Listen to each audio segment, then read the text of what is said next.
I think people were really intrigued. They were intrigued that the Bible had so much very specific advice. And, I talk about biblical worldview, so I'll do a series on economics and a series on marriage. I'll do a series on giving to the poor, which is coming up here, called Unforgettable. We're in a series right now called Fast Track Bible. So I'm constantly doing different series showing what the Bible has to say. And they were surprised. They were surprised how off base we were as a nation.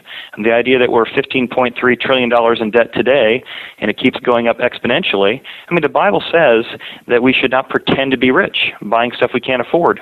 Well, that is a macro principle for our country, but it also explains why personally there's stress in people's marriage.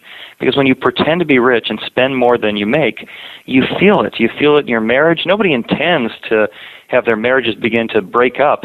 But when you get out of line with God's principles, be it as a nation or as a family or as a person, it starts to shake things up.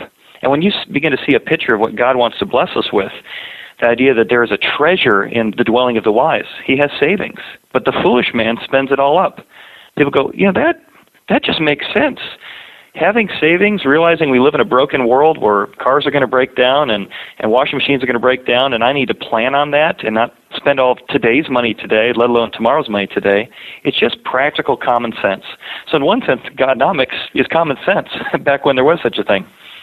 All right, so when we go back to the first century church, we find that, especially when you read like in Acts chapter 2, verses 42 through 47, roughly, kind of in that area where we read about the early church, and I'm just looking here at the Bible, and it says that in verse 44, all who believed were together, they had all things in common, they were selling their possessions and belongings and distributing the proceeds to all as any had need. That idea of communion, or that communal type of life, is actually the root where we get the word communism. What do you say to people who say, well, the early church, appeared to be kind of a communal, or by default, a communist type of society where they had everything in common and everyone's, shared everything that they had? How does that translate to the modern capitalistic society that we are in now? How do we get back to a place like that without actually having a type or a form of economic system which is destructive? Well, I would say the Bible does not support socialism, communism, or Marxism in any format.